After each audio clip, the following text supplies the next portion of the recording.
Olá a todos, sejam muito bem-vindos ao Bacharel Podcast. E a gente já está entrando no 7º episódio.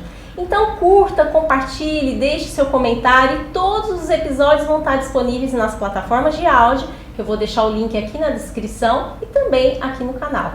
Então se você ainda não é inscrito, é bem-vindo por aqui, se inscreva. O assunto de hoje é sobre finanças. Então daqui a pouco a gente vai saber tudo sobre como investir, como aplicar o dinheiro, tá bom? Então até já!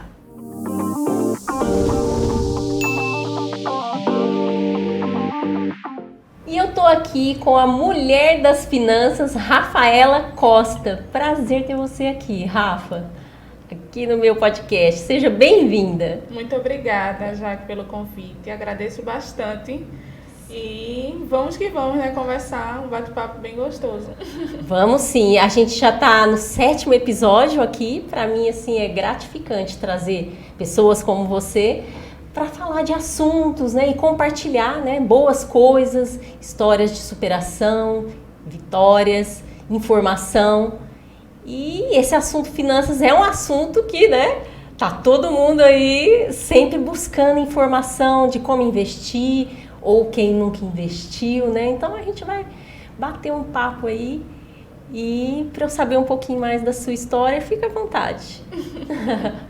Essa área de finanças é bem complicado. Hoje as pessoas estão começando a se interessar com isso, porque estamos aí, né, num momento complicado no Brasil, mas a gente tem que pensar no futuro, né? Não só o hoje. A gente tem que pensar daqui a 20, 30 anos, o que a gente tem que fazer. Eu pretendo, né, aos 60 anos, estar aposentada e curtindo do que eu estou investindo hoje. Mas as mulheres, tanto homem até criança mesmo, a gente tem que começar, pelo menos um pouquinho, de entender o que é investimento, finanças, essa área da gente guardar dinheiro. Ter esse costume, né, ter esse hábito de guardar dinheiro é essencial. E como começou, assim, esse interesse por essa área das finanças, né? Vamos voltar um pouquinho lá atrás para você, né? Compartilhar aqui sua história, né? Sim, claro. Tudo a gente começa pelos pais, né?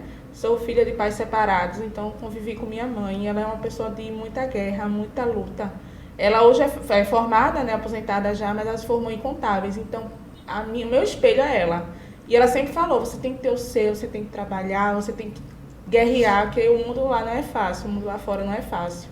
Então, as faculdades que eu fiz, que eu sou formada em 2 faculdades, sempre foi ela que me instigou, olha, você tem que estudar, você tem que ganhar dinheiro, trabalhe para você. E então, sempre foi na área da infância, né? Ela sempre me instigou a juntar dinheiro, a guardar, a ser uma mulher forte, a ser uma mulher empoderada. O meu espelho é ela. Ela e convivi com minha tia também, todas as duas, sempre trabalharam por conta própria e sempre foram guerreiras. E são, né, que estão as duas aí, aposentadas e vivendo bem. Aí você veio na sua adolescência, mas você já tinha em mente, assim, que você queria trabalhar ou estudar, né? Sim. Voltado ali às finanças? Sim, porque aos 13 anos eu estava no colégio uma classe média alta, né, minha mãe colocou. Quando eu completei 11 anos eu fui para essa escola, então saí de colégio de bairro para ir para uma escola maior. Então eu via que o estilo de vida de quem tinha uma classe melhor, o pai vinha buscar de carro, viajava todo ano para o Disney. Eu ia de ônibus para casa, não tinha condução porque eu morava distante. Eu digo, rapaz, eu quero ganhar dinheiro. E eu já estava querendo fazer outras coisas, só tinha celular e eu não tinha, então comecei a vender pastel. Minha tia vendia lanche, eu disse, rapaz, eu vou querer ganhar meu dinheiro, porque tudo eu tinha que pedir a minha mãe, né? Minha mãe e minha tia, às vezes elas não tinham condições. E eu dizia, não, eu vou querer ganhar dinheiro. Aí comecei a vender pastel. Então, só na sala e depois propagou tanto que a escola terminou me travando, porque o pessoal já estava deixando de comprar na escola para comprar a mim. Mas eu juntei um dinheiro bom e comecei a fazer cursinhos pequenos, porque eu achava que o dinheiro tinha que render. Aí comecei a fazer cursinho com dinheiro, depois comecei a vender pulseira. Então, o empreendedorismo está desde pequena. Nunca deixei parar, né? E aí, depois dessa fase aí do pastel... fazer pastel me bloquearam, infelizmente o colégio não deixou, porque estava perdendo cliente. Sim. E eu comecei a vender pulseira. Depois que eu comecei a trabalhar, comecei a vender pulseira para complementar a renda, porque eu sempre gostei de fazer cursos. Por mais que eu trabalhasse, eu sabia que eu tinha que fazer alguma coisa além do que eu já fazia, para poder entender mais esse mundo de negócios. Aí comecei a vender pulseira, Depois comecei a vender bijuteria, né? Fui aprendendo fazendo cursos. E depois que entrei na carreira bancária que hoje eu trabalho, não dei uma parada, mas hoje já estou voltando nessa área de investimento para empreender com mulheres, ajudar mulheres. Mesmo jeito que eu fui ajudada por várias pessoas ao meu redor, eu quero propagar isso. Aí depois dessa fase aí da adolescência, você já foi caminhando para a fase adulta, né? Isso. Mas aí você entrou no mercado de trabalho, como que você entrou? 20 anos, minha mãe dizia, né? Mãe, deixa eu trabalhar, mas ela dizia assim, primeiro se formalize, primeiro estude, para depois você entrar no mercado já pronta. Então, o primeiro emprego é essencial, eu acredito nisso, porque eu estou há 15 anos na área de financeira, nunca trabalhei com outra coisa. Sempre foi na área de finanças. Aí comecei a fazer a faculdade aos 19 anos. Queria fazer direito, insisti duas vezes, mas eu acho que não daria certo. Entrei com administração, fiz 4 anos. Entrei já na área de finanças. Depois eu concluí a administração, passei 2 anos, na verdade, né, sem estudar, e voltei a fazer contábil depois que eu tive meu filho. Entrei, acho que foi uma fase bem, caso obscura um pouco, né? Todo mundo passa por uma dificuldade. E essa foi a minha depois que eu tive meu filho. Tive um rompimento, né, de separação. Então, eu voltei a estudar. Foi minha válvula de escape. Eu conheci várias pessoas. Assim, fiz contábeis, na verdade, por incentivo da minha mãe, que ela é contadora. E aí, foi muito bom conhecer pessoas. Me formei. E dentro desse curso, eu despertou outras áreas, né? Fiz pós na área de negócios e sempre gostei de estar envolvida com pessoas. Eu amo a área de networking e fiz pós, né? Depois de 2 anos, conheci mais pessoas, fiz as certificações do banco, então nunca deixei de estudar, nunca, sempre terminando um curso e fazendo outro. Fora cursos pequenos, né? Que eu sempre faço. Mas a minha área adulta foi bem trabalhosa. Eu tive que entrar numa psicologia para poder sair daquela depressão. Então, minha válvula foi realmente estudar.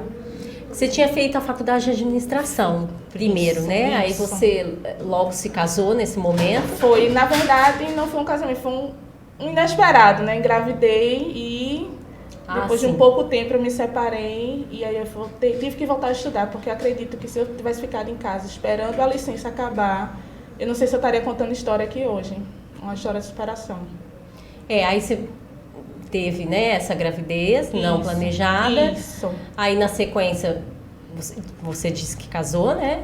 Hoje, depois que terminei, né, faculdade, hoje eu sou casada com outra pessoa. Sim, lá na época não. Aí você, né, levou adiante a sua gravidez. Isso. E ali começou uma outra fase, né? Isso, começou outra fase, outro despertar, né, já tinha me formado. Sim. Em administração, aí começou outro despertar, que foi a área de contabilidade.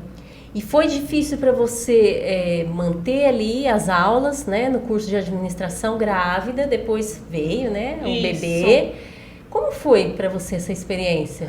Na verdade, eu tenho que até agradecer a minha mãe, que eu morava com ela, né, voltei a morar com ela. Então, quem ficava com meu filho era minha mãe. Então, na hora que eu chegava na faculdade, eu ia cuidar do meu filho, né, dar de mamar, dar banho, fazer tudo. Depois que ele dormia, que ele não dormia cedo, então 2, 3 horas da manhã eu estava estudando. Meu TCC, às vezes acordava dia claro e eu terminando o TCC, mas passei por todas as etapas da faculdade. E ele que entrou comigo.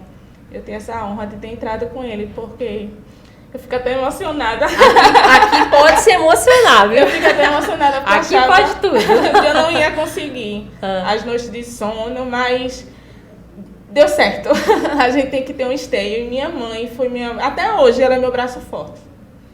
Aí você terminou o curso de administração e já estava com um menino? O de administração não tinha filho, né? Terminei, foi de 2004 até 2008. Eu tive ele em 2010. Então foi na faculdade de contábeis. Então, peraí, que eu tô confusa aqui. Então, você conseguiu terminar o curso de administração, não estava com filho. Aí ele veio depois? Depois, já na segunda faculdade. Entendi. Que eu voltei a estudar, depois que eu tive essa depressão, eu voltei a estudar fazendo contábeis. Foi minha válvula de escape, na segunda graduação. Aí você começou a contábeis. Isso. E foi ali que você teve um momento, né, de superação. Isso. Porque não é fácil, né? Não. Pra mulher, assim, nós mulheres, né? Aí você tinha que ir pra aula, era à noite ou? Era à noite. Depois do trabalho, eu tinha que ir pra aula. E nesse momento você já estava em qual Trabalhando no quê? Eu já estava no Bradesco. Já estava no Bradesco. Então, nesse momento, você entrou no banco? Entrei no banco após... Eu estava no 7º período de administração, em 2008. Ainda lembro como hoje. 1 de fevereiro de 2008. Foi quando entrei no Bradesco. Aí você já estava no banco. Isso. E aí veio o nascimento. Gabriel, em 2010. E então você tinha que cumprir ali o banco, né? Exatamente. Chegar em casa... E depois ir para aula, Isso. Você via pouco, né? Muito pouco, eu só tinha tempo para ele nos primeiros períodos, sábado e domingo, mas depois chegou no 7º e 8º, ficou complicado, porque a gente tinha as reuniões, eu tinha que realmente terminar o TCC, porque eu queria terminar no prazo, eu não queria prolongar, não queria estender, porque eu me cobro muito. Então, eu deixei um pouquinho, né, de ser mãe nesse momento. Mas assim, ele compreende bastante, mas eu deixei com minha mãe. Mãe, eu preciso terminar, eu preciso que a senhora segure a barra nesse momento para poder concluir meus estudos, porque eu preciso. E eu sabia que ia agregar na minha carreira, eu sabia. E foi nesse momento que tudo começou. Isso. Na parte da finanças, né? Isso, me apaixonei. E aí, conta mais um pouquinho, como que você foi... né, desenrolando essa sua... Porque Isso. Hoje você dá mentorias, né? Isso, ajudo pessoas a sair da dívida, porque eu já passei por isso. Mesmo bancária, entrei em dívida de pedir dinheiro emprestado à minha mãe para pagar a faculdade. Então tem aí, assim, né? Eu tô tentando aqui... Já passei a dor. Te puxar, né? Por que ela escolheu finanças, né? Simpatizou ou passou uma superação, né? Exato. Sentiu na pele, Senti né? na pele. Então, o que eu falo hoje é porque eu já passei de estar endividada em cartão, não para conseguir pagar a faculdade. Até o ônibus que eu ia de condução, na primeira faculdade, eu não tinha esse dinheiro, porque eu desorganizava. Por crenças, né? Às vezes, não, quando eu começar a trabalhar, eu vou querer vários sapatos, várias roupas, chegar no shopping e gastar tudo. Eu fiz isso. Erroneamente, mas eu fiz. Mas é tudo um aprendizado, né? Você não tem como ensinar uma pessoa se você não passou na dor. E eu passei. E eu passei pela essa dor. De estar endividada. E assim, é necessário. É necessário ter essa área de dívida, de investimento. Porque as pessoas não têm ciência, não sabem como sair dali. Mas foi a dívida que fez você pensar em... Ajudar as pessoas. Foi e ajudar as pessoas... Isso, a sair. E até o trabalho, né? Porque como eu trabalho na carreira bancária... Eu passei muito tempo na área de consignado, na área de pessoa física. Hoje eu sou jurídica, mas na área de pessoa física. Ajudar pessoas. Assim, rapaz, eu acho que isso é o meu despertar.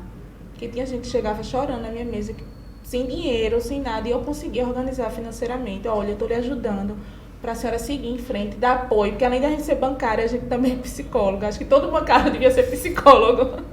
Chega muita gente com problemas. E aí, muitas pessoas, Rafa, você é uma gerente tão dedicada. Você, além de ajudar, você escuta. Então, eu disse, rapaz, acho que esse é o meu caminho. E terminei me descobrindo e consegui ajudar outras mulheres a sair da dívida.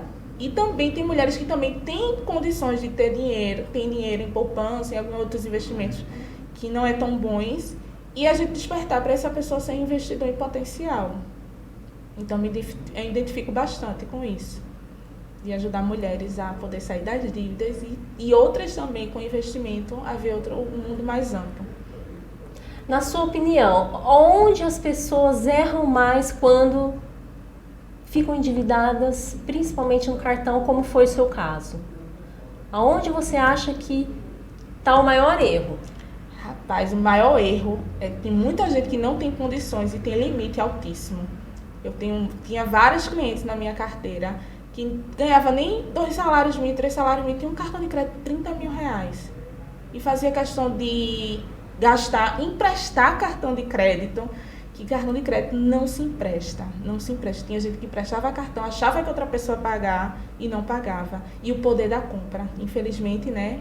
As pessoas assistem televisão, assistem as coisas e terminam excedendo o que não podem, comprar o que não podem, e depois chega a fatura de cartão de crédito e não tem condições de pagar. Aí recorre à família, às vezes a família não tem condições, recorre a banco, e aí em questão é isso, de poder de compra e gastar além do que pode.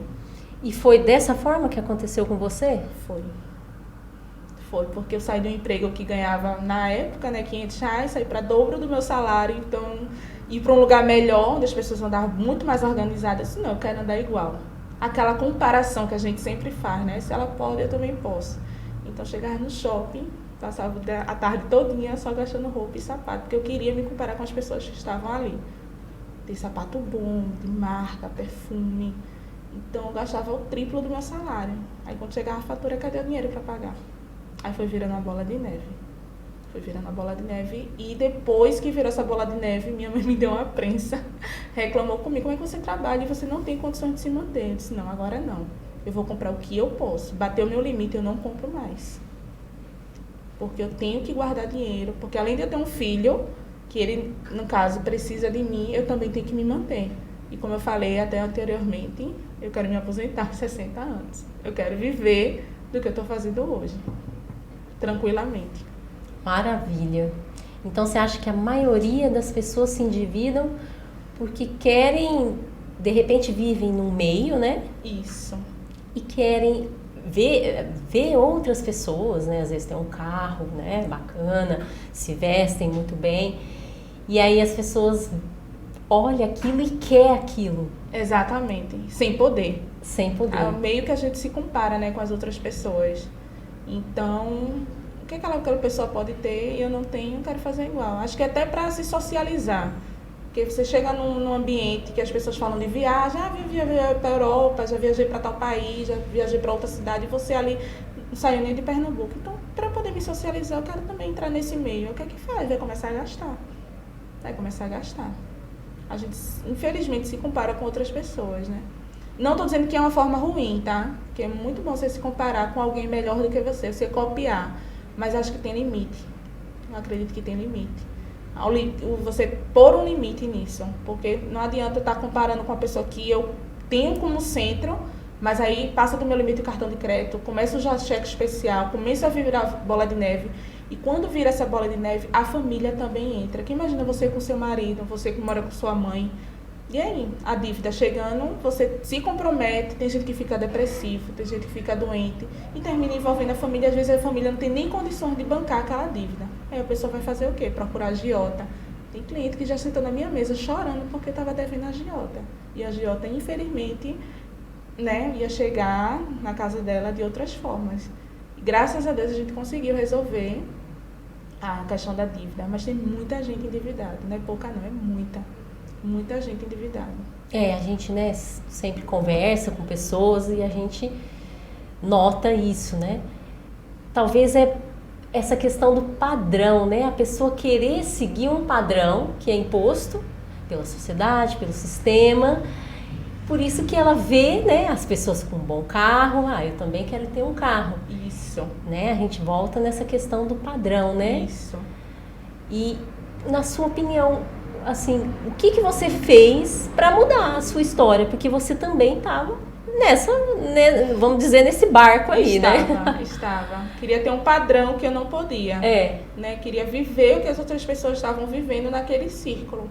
Então, eu comecei a me brecar. Até cartão de crédito mesmo, deixar com minha mãe. Deixar, na época, com outras pessoas, para eu não gastar. E porque eu queria ter aquele padrão, eu disse: não, mas eu quero ter aquela bolsa, eu quero ter aquele sapato que ela tem, porque eu não posso. Mas é aquela questão, a gente tem que ter um limite. Aí comecei a deixar o cartão de crédito em casa, até cortar cartão de crédito. Eu cortava. Teve uma vez que eu cortei o cartão, mas eu comprei na internet. Né? Eu comprei no cartão, mas não, eu não posso comprar físico, mas eu compro na internet. Então eu cortava o chip e o código de segurança atrás, para não gastar. Chegou a esse ponto de eu cortar cartão de crédito. Mas você se considerava assim compulsiva nas compras? Considerava que se eu gostasse de uma blusa, eu comprava de todas as cores.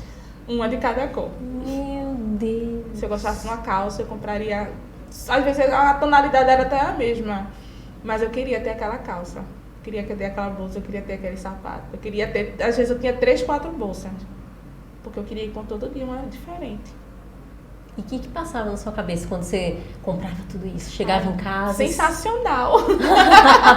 Você se sentia... Ótima. Mas era para uma carência, né? Às vezes a gente compra uma coisa por conta de um gatilho na infância, né? Por mais que eu tivesse essas 2 faculdades, mas assim, eu tive uma infância que tive que trabalhar. Eu comecei a trabalhar aos 5 anos. de vender lanche com minha tia. Então eu via aquelas mulheres importantes. Eu digo, meu Deus, que luxo. Ela de escarpão, de saia, tão empoderada. Quando eu crescer, eu quero ser assim também. De chegar no shopping com cartão de crédito e gastar. E aí eu fiz isso e não deu certo. Mas é que na sua cabecinha você achou que aquele perfil, né, que você via daquela mulher, na sua cabecinha você não imaginava que ela de repente trilhou uma história para, né, para estar naquela postura ou na posição, né, que ela trabalhava, sei lá, né, dando um exemplo. Na sua cabecinha era só comprar as coisas e colocar que você ficava igual a pessoa, né? Exatamente. Você vê que não era o conteúdo que você estava interessada era na só pessoa, a parte de era fora. a parte de fora, Era o a parte externo, né? externo, apenas isso. Eu achava muito elegante. E onde eu vendia lanche, né, com a minha tia, a gente tinha muita empresa de grande porte e achava sensacional, aquelas mulheres empoderadas, falantes, com salto. E eu me via, disse, não, eu quero ser assim. A primeira coisa é quando eu trabalhar, que eu tiver um cartão, eu vou gastar. Infelizmente, fui nesse caminho, mas é um caminho que tem volta, tá? Mulheres, tem volta sim. Agora depende de nós. Não depende de um curso, não depende do esposo, não depende de uma mãe. Tem que partir de nós, tem que ser de dentro para fora. Muitos conselhos eu recebi, mas eu não queria escutar. Tapava meus ouvidos e fazia tudo de novo. Mesmo trabalhando na área de banco, logo no começo, as pessoas falam, Rafaela, tu gasta demais. Mas eu gostava dessa sensação prazerosa. E mesmo já no banco, sim, você... logo no começo, sim. Você Depois, ainda estava nessa linha de pensamento. Estava. Eu queria status, eu queria me impor como mulher e achava ótimo de me vestir bem, de ter perfume importado. E eu vi que não estava dando certo. Eu estava deixando de cumprir outras obrigações para estar com cartão de crédito. Então partiu de mim, ajuda, né, claro, de terapia, de conselhos também, por mais que a gente não queira escutar, minha gente, mas família é muito importante. Nesse momento que a gente passa por alguns perrengues, a gente tem que parar, centrar e entender o que é que eu estou fazendo de errado. Por que eu estou gastando tanto? Foi realmente que eu comecei a enxergar o mundo de outra forma. Eu tenho um filho para criar, ele depende de mim. Então, eu disse, não, eu vou parar. Não tem. Se dá, eu compro. Se não, quando bate o meu limite, eu não compro mais. Mesmo precisando, digo não. Agora basta. Foi quando eu virei o jogo, tipo, consegui me centrar e não gastar mais. Só o essencial. E pensar 2 vezes antes de comprar. Será que eu estou precisando? Porque às vezes é modismo, né? Você vê, ai que lindo e compra. Ah, tá na promoção, lindo e compra. Mas estou precisando, pra quê? Isso aqui pra quê? Não, mas eu tenho lá uma roupa que precisa. Não precisa eu comprar. E aí eu fui me educando financeiramente e aí eu disse, por que não ajudar outras? Né, que tá no mesmo dilema e dando conselho mesmo, até amigas mesmo que estavam no mesmo raciocínio. Eu acho que é meio que uma febre, né? A gente tá no padrão, tá o tempo todo se vestindo bem, mas pra que tu tá nesse caminho? Vem comigo, eu já passei por isso. É um caminho sem volta se você deixar levar. Volta, tenta fazer outra coisa. Tenta dar uma paradinha no cartão de crédito. Mas que a gente tem um limite de cartão de crédito, mas bateu, não usa mais. Tenta não evitar ir para o shopping. Tenta não usar o cartão. Tenta o máximo de tudo enxugar. Porque a gente tem um emprego hoje, mas a gente não tem emprego amanhã. Principalmente instituição privada. Né? Hoje você pode estar trabalhando e no outro dia não. E aí como é que fica? Você cheio de dívida. É verdade.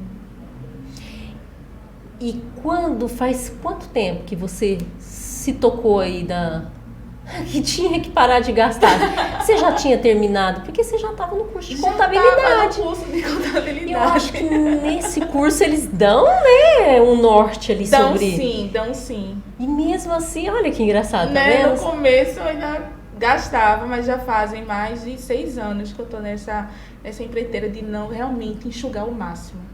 Enxugar. Porque... 6 anos. Isso. Você vem aí mudando esse padrão. Isso. Esse padrão equivocado. Né? Exatamente. Me controlar. E tem dado certo. E as pessoas que estão ao meu redor também, né? Mãe, esposo. A gente tem que ajudar. Por mais que a gente... Às vezes é tão ruim quando a gente sabe de algo e não repassa para outra pessoa que está do seu lado. Que está precisando só de uma palavra. Como eu escutei de várias pessoas dizendo a mesma coisa para mim. E tem uma hora que a gente bate e diz, é melhor parar. Melhor eu me aprumar aqui e dar uma solução para minha vida. E é isso que eu estou fazendo com essas mulheres. Sair realmente da dívida. Tem essa compulsão por compra. Eu acho muito interessante isso, que a gente escuta tantos relatos de mulheres que não conseguem sair disso. Tá enforcada, mas tem solução sim. Basta só querer. Querer e ter vontade própria, né? De fazer tudo isso. Talvez é importante também, né? Você pode me dizer isso, confirmar, né, se eu estou correta, a pessoa fazer uma retrospectiva e analisar a questão da infância, né? Será que eu trago esse meu comportamento, né? É porque teve uma falta na infância, né? Isso. Tudo que a maioria das coisas que a gente vive hoje como adulto sempre é uma falha na infância, né? Eu, mesmo que apertada, tive algumas coisas, claro, né? No sufoco com minha mãe, que ela que me bancava, mas algumas coisas ela faltava. É justamente essa falta que depois que eu virei adulta que eu tentei complementar.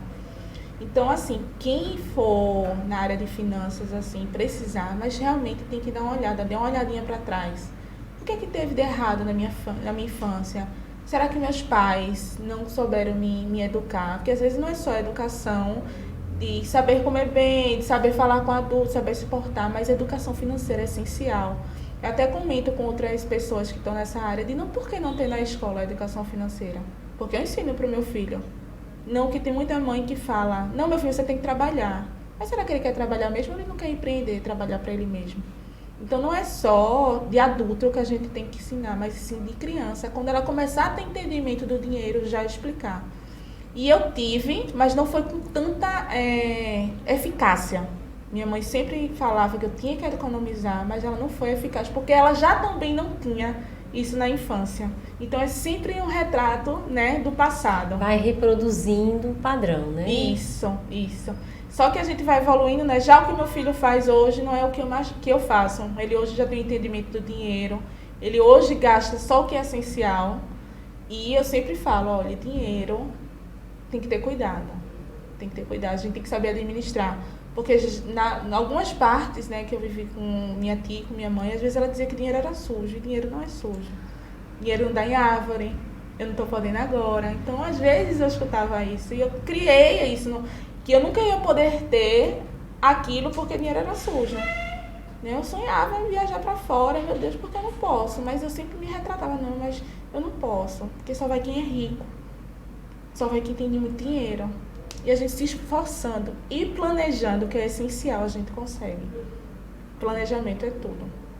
E força de vontade, né? Que também não adianta fazer, né, algo e depois deixar para lá. É tudo um hábito. Não vou dizer que eu comecei logo no começo, né, de organizar tudo. Mas foi um passo de cada vez. Um passo de cada vez. E hoje eu posso dizer que eu estou bem melhor do que eu era antes. Você falou agora essa coisa do dinheiro é sujo, né? Eu escuto muito assim, né? Coisas relacionadas ao dinheiro, né?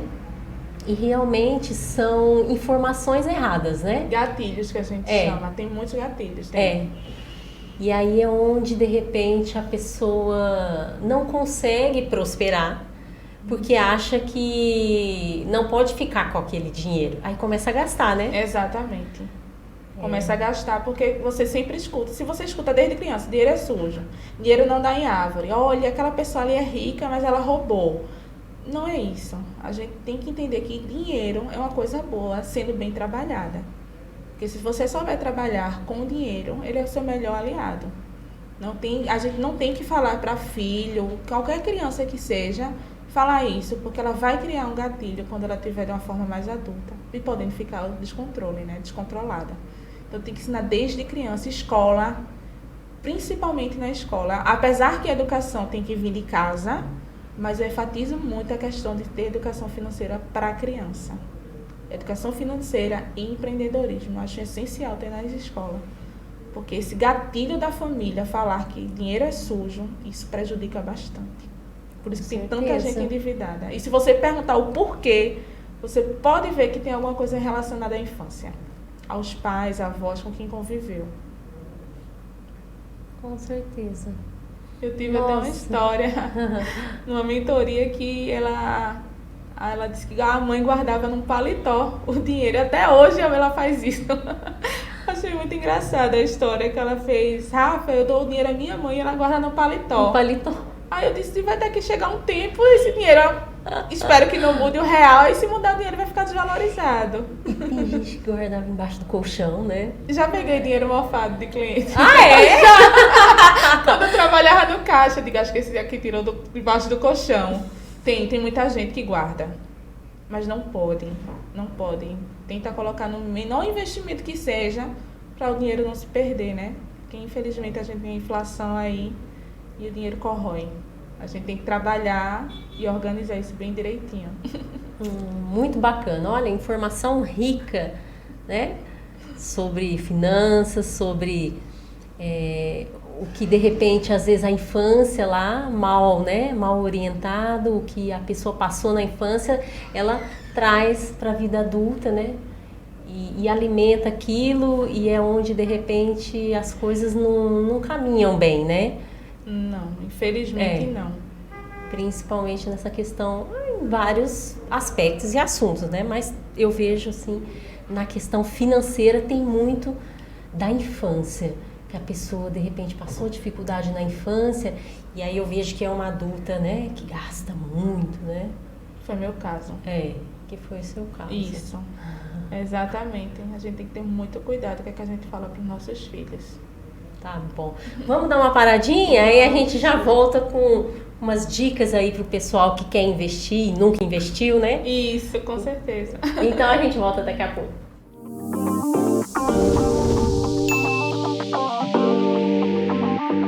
Estamos de volta, eu aqui com a Rafa Costa. Rafa, vamos colocar aí para as pessoas, para quem nunca investiu, como é que a pessoa faz? Para quem nunca investiu, para quem não tem experiência, não sabe nem o que é, né? Dá aí um norte, né, pro pessoal. Essa é a primeira pergunta que todo mundo faz, né? Rafa, me ajuda! Então, primeiro passo, minha gente, né, é se entender, tá? Criar o hábito de juntar. Porque tem gente que quer juntar, mas acha que é botar R$50 e vai perder de vista aqueles R$50. Vamos criar o hábito de todo mês guardar pelo menos algum valor, mínimo que seja, mas guarde, que tudo gera um hábito. Então, se alguém tem banco digital ou bancões, né, normal, entra lá no perfil, na parte de investimento. Geralmente, nos bancos é na parte lá de investimento. E tem um questionário que responde, geralmente são 9 questões.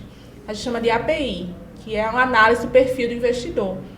Geralmente são três perfis, né? Que é o conservador, o moderado e o arrojado.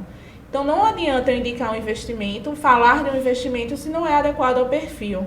Se é um perfil conservador, indicar uma ação, ou quem é arrojado, indicar um CDB. Então o primeiro passo é saber qual é o perfil.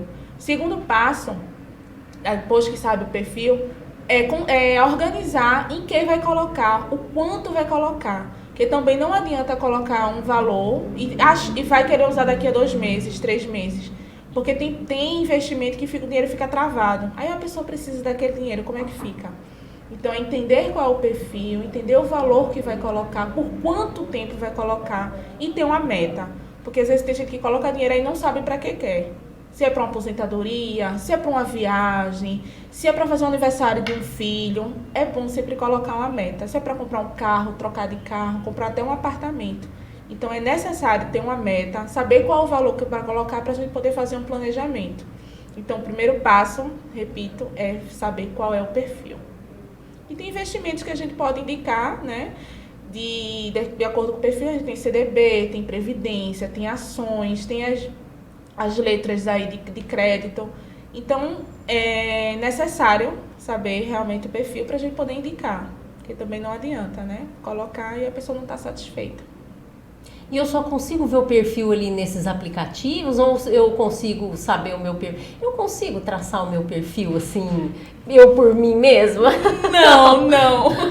Porque tem gente que acha que é um perfil e é outro, e tem gente que não sabe nem quais os perfis que tem, né? Quais são os perfis que tem? Esse conservador, a maioria dos bancos já trabalham com esse, conservador, moderado e arrojado. São esses 3 perfis. Tá, e aí, nesse caso, qualquer banco, até um digital mesmo, pequenininho, ele vai te saber a indicação e lá ele vai dar a carteira recomendada. Em que produtos você pode colocar. E a porcentagem não concentra tudo em uma coisa só. Tenta diversificar o bastante. E assim, a poupança hoje não é um investimento tão bom quanto já foi algum tempo atrás, apesar de estar a Selic um pouco alta, né, a 9,25. Quem não entende de Selic é a taxa básica de juros, ela está rendendo 0,5%, mas tem outros investimentos que a gente pode colocar. E também, Rafaela, coloca em qual? Mais uma vez eu repito, tem que saber o perfil para a gente colocar e estudar bem direitinho isso. Para depois não se arrepender, que a pior coisa é você estar com aquela ansiedade de investir, olhar no outro, sei lá, depois de 2, 3 meses, e, poxa, Rafaela, não gostei desse investimento, porque não estava adequado. E aquele efeito manada, né? Todo mundo está fazendo, eu também quero. Eu não sou adepta a isso. Sou adepta a que cada um tem que traçar o seu perfil e ser de acordo com o que suporta. Nem a mais, nem a menos, mas na medida certa. O que é um perfil conservador? Ele não suporta um pouco de risco. Ele já quer investir, quer que o dinheiro renda, mas ele não suporta o risco. Então, se ele colocar um exemplo, 10 mil reais, daqui a 2 meses está menos do que 10 mil, ele já não se sente confortável. Então, já é uma pessoa que a gente tem que ter cuidado, indicar um perfil mais conservador, mesmo que renda pouco, que a gente tem a questão do risco-retorno. Quanto maior o risco, melhor o retorno. E pessoal conservador nele quer que renda pouco, mas que ele não tem risco de perder o dinheiro. Isso é uma pessoa conservadora. E quais os investimentos para pessoa conservadora?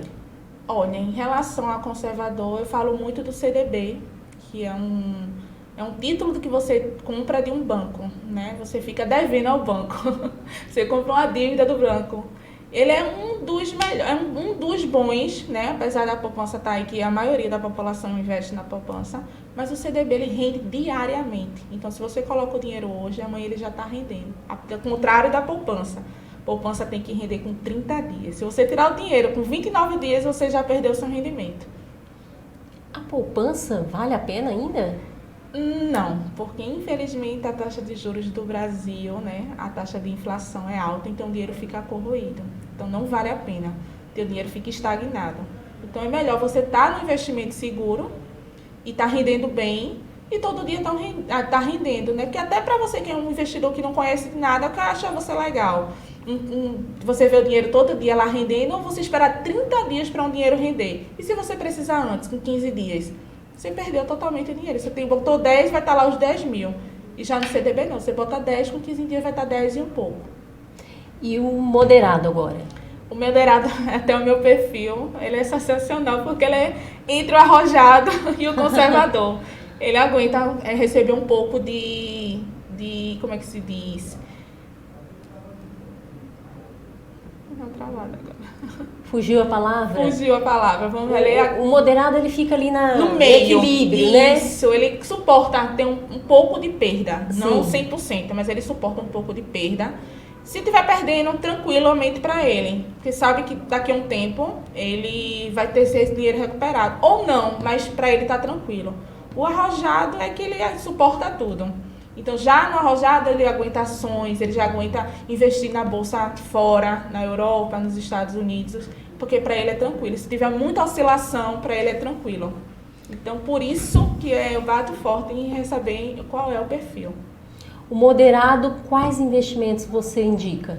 Eu tenho CDB, eu tenho fundo de previdência, eu tenho títulos do Tesouro, eu tenho ETF, eu tenho BDR, que são investimentos que é fora do Brasil. Então, se tiver, como o caso, né, que já aconteceu de eu acordar e o dinheiro está menor, para mim está tranquilo. Porque para mim é investimento a longo prazo. Porque a gente tem que ter essa reserva, né, de emergência, como eu tenho.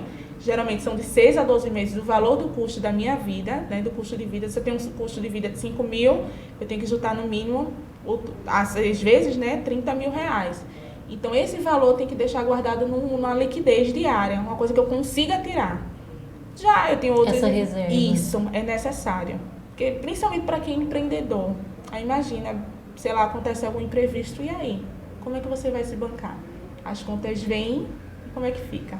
Sem a tal da reserva da emergência. É verdade. Tem que ter esse cuidado. Então, a gente tem que ter 6 a 12 vezes o valor que a gente tem do nosso custo. 6 a 12 vezes? A 12 vezes. Olha.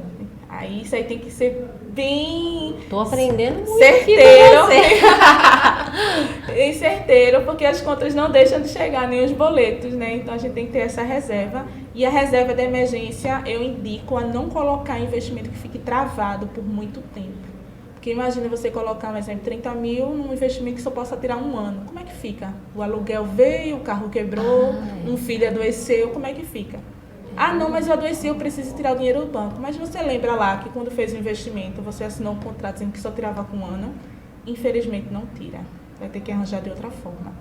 Então é ter cuidado do efeito manada e de pessoas que indiquem errado.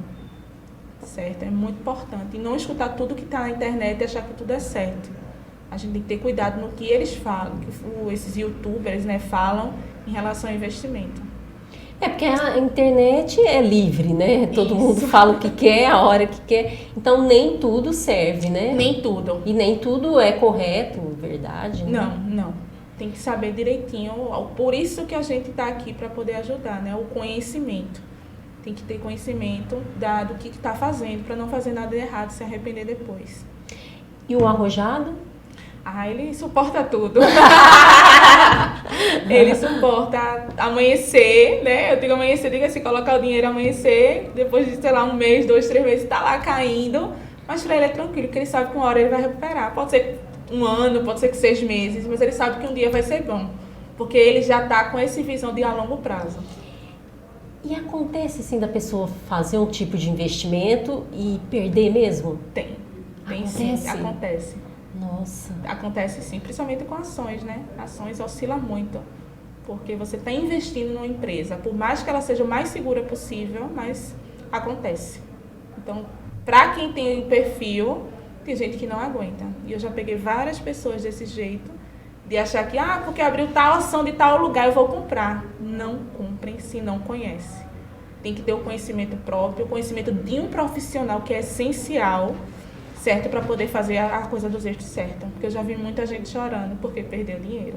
Não, eu imagino, né? Fica aquela frustração, né? Isso. Porque você juntou, aí você apostou naquele investimento E deu ruim, né? Deu errado. E perdeu. Deu errado. Meu Deus. Tem que ter do muito céu. cuidado em relação a isso. E então a gente resumindo, conservador, os perfis, né? Moderado e arrojado. Isso, exatamente. São os 3 perfis. Tem outros, mas os principais são esses. Que aí, de acordo com o perfil, que a gente faz análise e indica o melhor investimento para não ter frustração depois, não ter erros. Pode acontecer, né? O Brasil, né, oscila bastante, mas a gente tenta fazer, não é 100%, nada é 100%, mas a gente tenta chegar pelo menos ao certo, para não ter arrependimento, porque dinheiro é a parte mais sensível do brasileiro, né? Se eu pensar em inventar qualquer outra coisa, não é mas só de brasileiro, né? brasileiro. Das pessoas numa forma geral, né? Ninguém quer perder, né? Não. É. Então a gente tem que indicar certinho para não ter problema posterior. Porque imagina, para quem está começando agora, fazer um investimento, poxa, mas eu tava muito bem meu dinheiro guardado embaixo do colchão, né? Tava bem segura, eu coloco um dinheiro e perdi. Então a gente analisa bastante isso para poder não dar errado. Fazer isso de uma forma bem certa e bem segura para criar o hábito da pessoa guardar. Porque tudo tem um começo dolorido, porque você tá naquele valor ali, poxa, eu podia estar gastando com qualquer outra coisa, mas eu estou guardando dinheiro. Mas tudo começa no começo, né? Até é redundante, tudo tem um começo. Por mais que seja R$50, que tem investimento que parte de R$50, até títulos do governo, que é um dos mais seguros, começa com R$50. Mas, poxa, eu vou guardar 50, guarda 50 todo mês, tira aquele cafezinho, tira aquela cerveja, aquele barzinho que quer sair à noite, um cineminha, tenta guardar pelo menos R$50, já é um bom começo. Aí vai criando um hábito, passando o tempo, você vai aumentando o valor. É porque nesse final de ano, né, tem aquela coisa do presente, de comprar uma roupa nova, né? O povo excede um pouco, né? Isso. E depois vê as coisas. E tem gente que tira também da aplicação para gastar, né? Exato. Eu acho...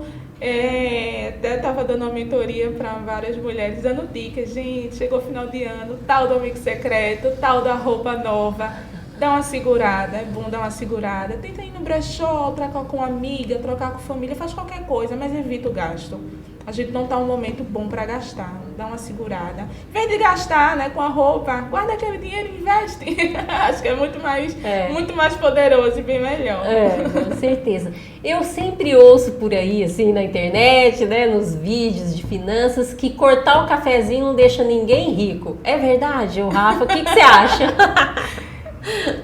Eu sou também adepta a isso, porque tem muita gente que só acha que ficar rica é só guardar dinheiro, mas você tem que partir um pouquinho só para o lazer.